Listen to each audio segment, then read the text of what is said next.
Kid breaks the law in Colorado. In most cases, the goal isn't to keep them locked up, but a new lawsuit claims that even when judges order kids free, they're not always getting out. The suit filed by Disability Law Colorado alleges kids are staying in detention because there aren't enough community placements for them.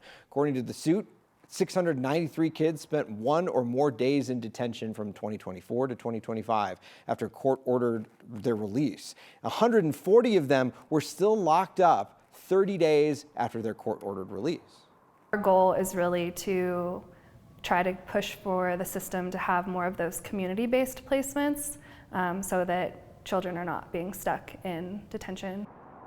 So 9 News legal expert Whitney Traylor here to talk about this now. First, let's talk about the lawsuit. Who are the parties here and what are they arguing essentially?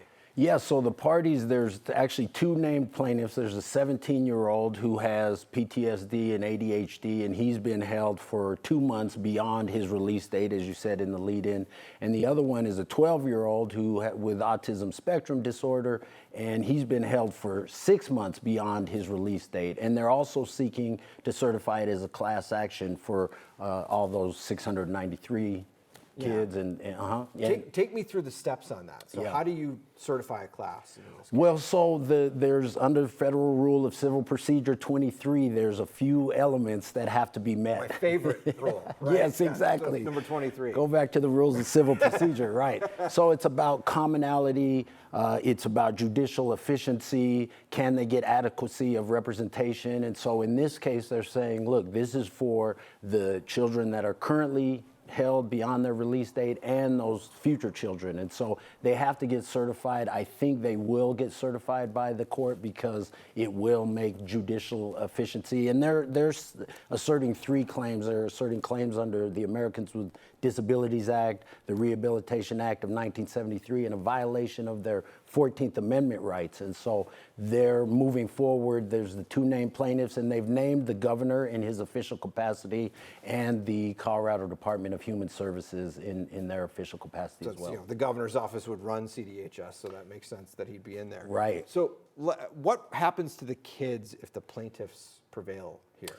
Right. So in lawsuits, there's really 2 types of remedies you can get. There's legal and equitable. Legal is generally just money. Hey, you did something wrong, you're going to now have to compensate me. Equitable means some sort of action, some sort of injunctive relief, and that's really what this case is focused on.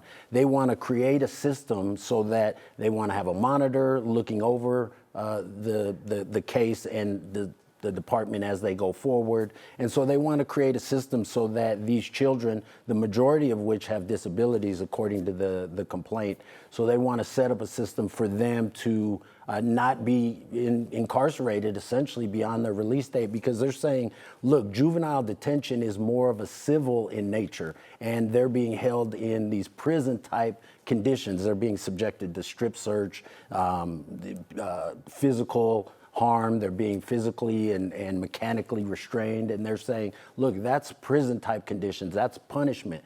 Here the goal in juvenile delinquency is rehabilitation. And so what would happen is going forward, they would not have those conditions and they would have the children released when the judge says it's time for them to be released. So what are the chances we have a settlement here, or does this go to trial?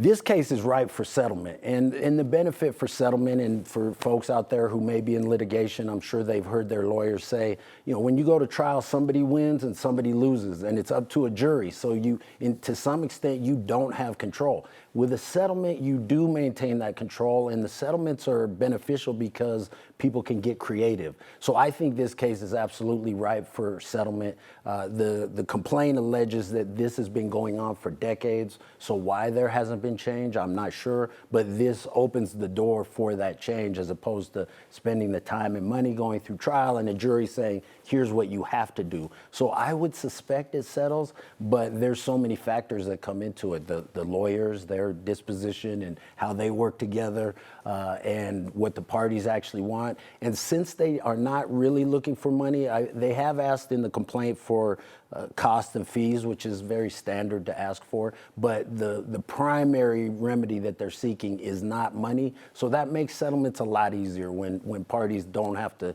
fork out a lot of money. So I suspect it would settle, but you know, and the majority of civil cases do settle, well over 90%. So I think that's probably going to be the case, but we'll have to see. All right. And we should note, for the record, by the way, CDHS released a statement, said they had no comment on the litigation because of pending litigation, but they also said, their detention facilities, they characterize them as safe places. So we'll put that out there for the record. Yeah. Whitney Traylor, All right. good to hang out with you. Good to see you It's been again. forever. It's been a while. I know.